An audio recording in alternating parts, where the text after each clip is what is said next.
Kung po talaga lumabas ang katotohanan dito na yung mga ghost project na yung pinag-uusapan po natin kung sino po talaga ang pasimulo dyan. Mr. Salamat Chair, po.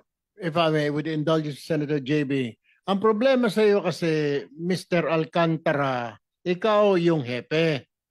Tama? Dapat ini-inspeksyon mo. Pangalawa, kung mo sabihin wala kang kanalaman, yan doon ka sa limpak-limpak na pera na iniimpake. Sana tinanong mo saan galing ito mga iho. Napakarami naman. Kung sabihin hulog ng langit yung pera na yon. So it must have come from somewhere. It must have come somewhere na illegal. Kaya napakadaming pera. Kaya wag mong sabihin at wag kang magmamalinis dito na sila lang, puro sila din naman. Well, ma'am, ikaw yung hepe. Dapat doon pa lang kagad nakita mo na napakaraming pera. You would have stopped them. At maging itong si Dumasig, wag ka magpa-santo-santo yung mukha dyan. Ano ka, tanga? Engineer ka? Hindi mo man lang sinumbong sa proper authorities? May chain of command, merong tumahimik ka muna dyan, Bryce Hernandez, wag ka muna sumasagot-sagot. Ikaw, Dumasig, you could have went to Metro Manila sa office ni Secretary. Unless kasabwat din ninyo ang Secretary. O kung wala ka ng tiwala, doon kay RD. Nagsabwatan kasi kayo. Dahil kumita kayong lahat. Kasama ka sa kasino eh. O, pinikit mo na rin kasi ang mata mo. Nasaan yung social responsibility, moral responsibility mo sa bayan na ito? Nanumpa ka pa? Alam mo, Mr. Chair, dapat tanggalan ng lisensya ito ng Philippine Regulatory Commission, ng PRC, ito mga ito eh. Conduct unbecoming. Nanumpa pa kayo.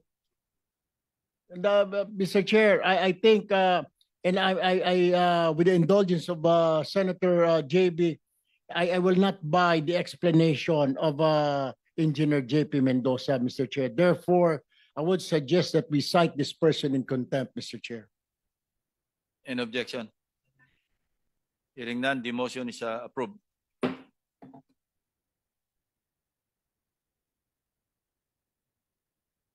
Go ahead, Bryce.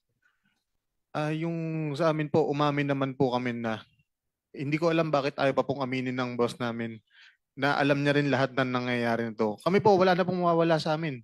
Naka-all out na po kami. Inaamin po namin yung ginawa namin, yung kasalanan po namin. At kung ano po yung kailangan namin ibalik, willing po kami.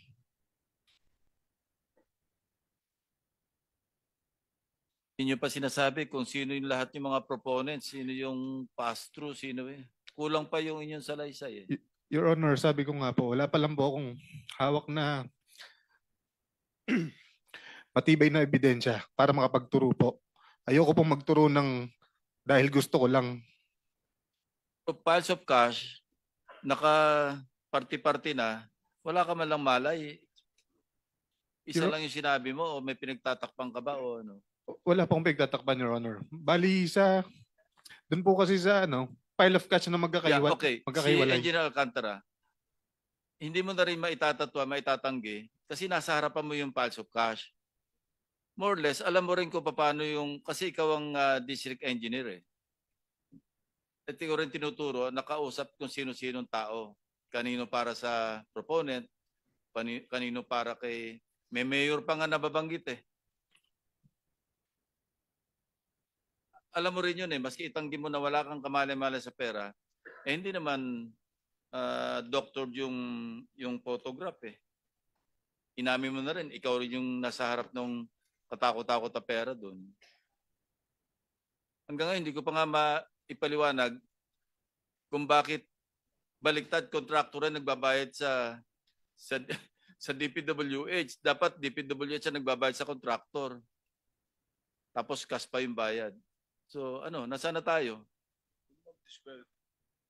Mr. Chairman, yung bang disbursement lahat doon sa district, dapat nakapirma yung district engineer?